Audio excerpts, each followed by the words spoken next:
अस्सलाम वालेकुम नाजरीन, मैं हूं यम्मे वाजिद। 7H न्यूज़ में आपका खैर मकदम है।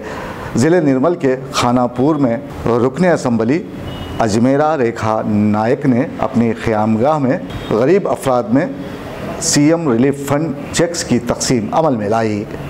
पेश है इस मामले पर 7H की ये रिपोर्ट।